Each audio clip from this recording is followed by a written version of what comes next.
참으로 기쁜 소식을 들었습니다. 그런데 저만 들었어요. 그래서 왜 나에게만 알리나 이렇게 물었더니 그 이유를 설명하더라고요.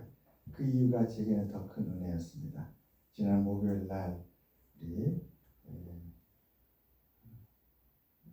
갑자기 이름이 생각나는 우리 김유미 집사님 나온달미 어린이집에서 우수 모범 교사로 추천을 받아서 시청에 가서 표창장을 받았다고 합니다. 축하드립니다. 근데 왜 알리지 않았냐 보니까 저는 그 대답이 더 내려왔어요. 제가 왜 이 이야기를 여러분을 소개하냐면 오늘 말씀의 내용이 그것이기 때문에 그렇습니다. 하나님의 은혜로 올 한 해도 살아왔는데 이 어린이집에 오는 것도 하나님께서 인도해 주셨고 또 이 어린이집에서 어려운 일 다 견디게 된 것도 하나님께였고 정작 상을 받을 분은 하나님이고 영광을 돌릴 분은 하나님인데 자기 자신은 하나님 앞에 늘 부족했대요. 피아노 연습 못할 때도 있었고 예배 때 피아노가 반주가 잘 안 돼가지고 삐걱삐걱 할 때도 있었고 그런 자신을 생각하니까 이 상을 받을 게 너무 부끄러웠다는 거예요. 그래서 그냥 이야기를 안 했다고 합니다. 그런데 그 내용이 저한테 더 은혜가 됐습니다. 할렐루야. 성경은 하나님의 말씀입니다. 하나님이 어떤 일을 하셨는지. 그래서 성경에 우리 인간의 역사가 있는 것이죠. 역사가 있는 이유는 하나님이 일을 하시는데 우리가 살아가는 이 역사 속에서 일을 하시기 때문에 그렇습니다. 그리고 우리가 살아가는 이 역사에 가장 중요한 역할을 하는 존재는 바로 우리 자신이죠. 우리 자신. 그리고 이 세상에는 두 가지 부류의 사람이 있죠. 하나는 하나님을 믿는 사람과 하나는 하나님 믿지 않는 사람. 이것을 쉽게 하나님의 백성과 이방인으로 이렇게 구별합니다. 그래서 이 세상에 존재하는 가장 중요한 역할을 하는 존재는 우리 인간인데 그 중에서도 하나님을 믿는 사람, 하나님의 백성. 그래서 하나님이 그 하나님의 백성에게 어떤 은혜를 베푸셨고 어떤 일을 하셨고 하나님은 그 하나님의 백성을 통해서 하나님의 어떤 분이시를 어떻게 증거해 주었는지 이것을 기록한 것이 성경이 되겠습니다. 욥은 고난을 받았습니다. 그는 그 고난이 왜 왔는지 잘 몰랐어요. 이 고난이 내게 무슨 의미가 있을까? 어쩌면 우리하고 똑같이 우리도 세상 속에서 고난을 받습니다. 사업이 잘 안 되기도 하고 내가 계획한 대로 잘 진행이 안 됩니다. 오히려 우리는 원했던 대로 될 때보다 그렇지 않을 때가 더 많아요. 왜 생각지도 못한 이런 일이 나한테 생기는 것일까? 갑작스런 일들을 만났을 때에 세웠던 모든 계획이 다 흐트러지게 되죠. 욥에게 왔던 그 고난도 갑작스럽게 왔습니다. 그런데 이제 욥의 42장까지 그 마지막을 가게 되면 욥기도 마찬가지죠. 하나님이 누구신지를 알려주려고 그 욥기가 기록이 된 것입니다. 나중에 욥의 마지막에 그런 고백을 하죠. 38장, 39장, 40장, 41장 4장에 걸쳐서 하나님의 폭풍 가운데 욥에게 말씀을 하십니다. 그 말씀은 결국은 너는 하나님을 아느냐라는 그런 의미가 되겠습니다. 그렇게 하나님의 질문을 받고 나서 생각해 보니까 비로소 욥은 하나님에 대해서 새로운 깨달음을 갖게 되죠. 그래서 하나님 앞에 고백하기를 하나님 나는 참으로 무지했습니다. 무지한 말로 이치를 가로막아서 어둡게 했습니다. 그러면서 하나님 앞에 회개를 하는데 마지막 고백이 그것이죠. 하나님 앞에 이제는 제가 하나님 귀로만 들었는데 이제는 눈으로 하나님을 봅니다 라는 고백을 합니다. 성경은 역사를 통해서도 하나님을 보여주시고 또 한 개인을 통해서도 하나님을 보여주십니다. 근데 놀라운 것은 이방인을 통해서도 하나님을 보여주신다는 것이죠. 그것이 바로 이사야 말씀의 가장 중요한 핵심입니다. 오늘 말씀 27장은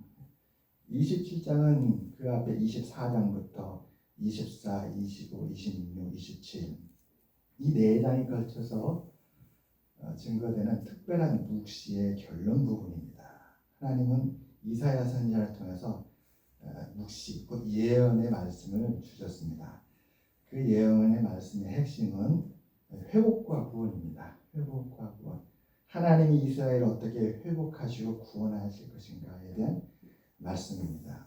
이를 위해서 하나님은 세 가지 은유를 듭니다. 세 가지 은유를. 어떻게 회복하실 것인가? 그 회복을 어떻게 하면 이스라엘한테 내가 보여줄까 해서 세 가지 은유를 주는데, 첫째가 연회에 대한 은유입니다. 우리 이사야서 25장을 보게 되면 하나님이 이방인이든 이방인이 아니든 누구든지 나의 연회에 초대할 것이다, 그렇게 말씀하십니다. 그 연회라는 것이 비유지요. 어떻게 하나님이 이스라엘 백성들을 회복하실 것인가? 하나님의 백성이든 백성이 아니든 누구든 이제는 회복의 때 그날에는 하나님께서 하나님의 구원으로 다 초대하시겠다, 그런 뜻이 들어있습니다. 두 번째는 성읍에 대한 은유죠. 성읍. 하나님은 이스라엘의 성읍을 견고하게 하시겠다. 그날에 하나님의 회복시키는 그날이 되면 아주 견고하게 될 것이다. 그리고 세 번째가 바로 오늘 말씀입니다. 결실하는 포도나무죠. 결실하는 포도나무. 그날이 되게 되면 하나님이 포도원 지기가 되고, 말하자면 포도원 그 동산을 가꾸고 다스리고 모든 것을 책임지는 하나님이 그 동산의 동산지기가 되어서 그 포도나무 된 이스라엘 백성들을 한 나무 한 나무 다 가지도 쳐주고 약도 쳐주고 돌봐준다는 것입니다. 그리고 찔레와 가시나마 엉겅퀴가 나면 하나님이 그걸 다 모아서 불사른다는 거예요. 그것이 오늘 본문의 말씀입니다. 그래서 회복시키는데, 이 하나님의 회복의 날에는 그 포도나무가 결실하는데 얼마나 결실이 풍성한지, 지면이라는 것은 바로 온 세계를 가리킵니다. 온 세계에 이 포도나무의 결실이 가득하게 있어요. 이 환상을 보여준 것이죠.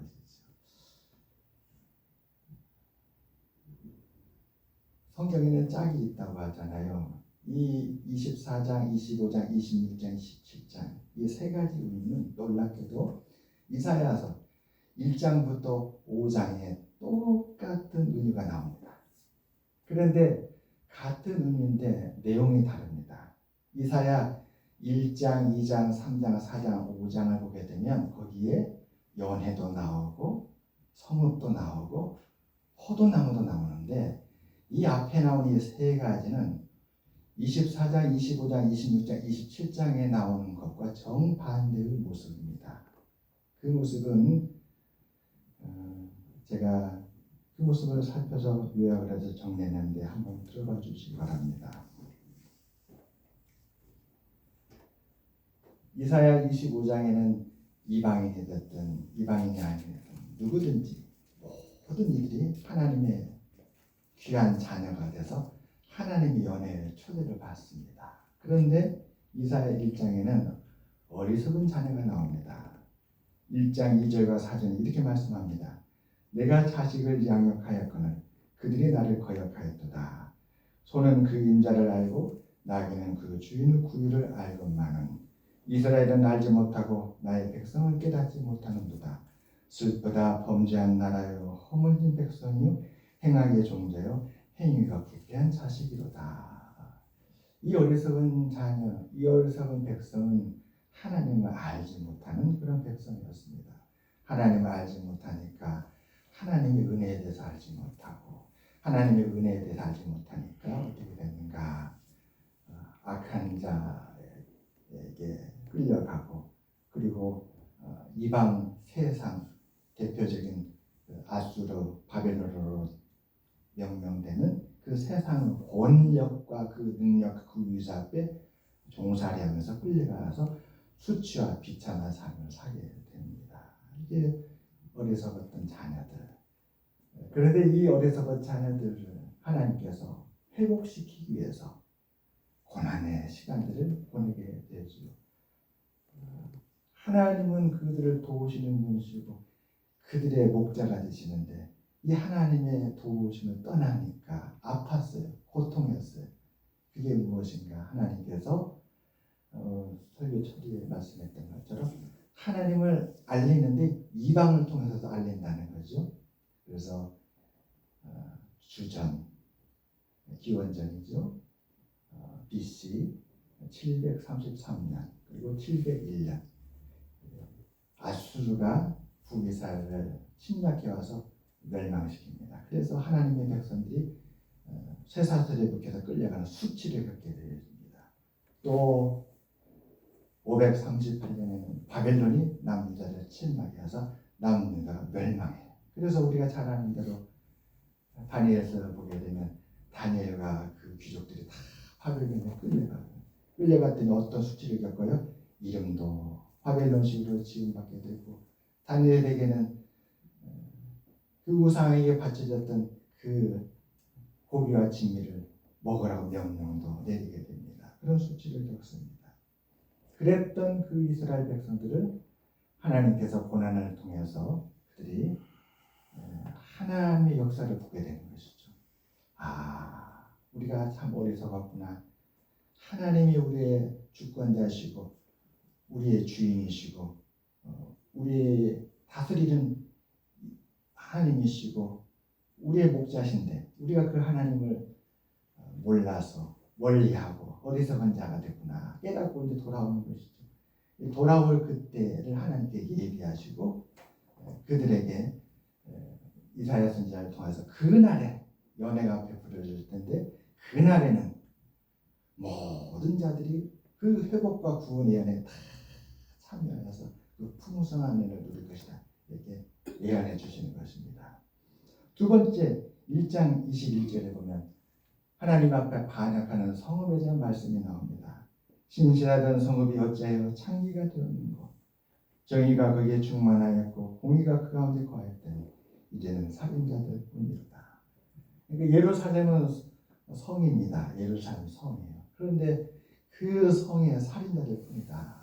얼마나 하나님 보시기에 안타깝고 애통하는 일이었는지 모릅니다. 그런데 그랬던 성읍을 하나님께서 고통의 시간을 지나고 하나님께서 회복의 때를 정하시사 그 회복 후 날에 이사야 선지자를 통하여서 그 성읍은 이제 하나님이 돌보시는 견고한 성읍이 될 것이다 약속해 주는 것입니다.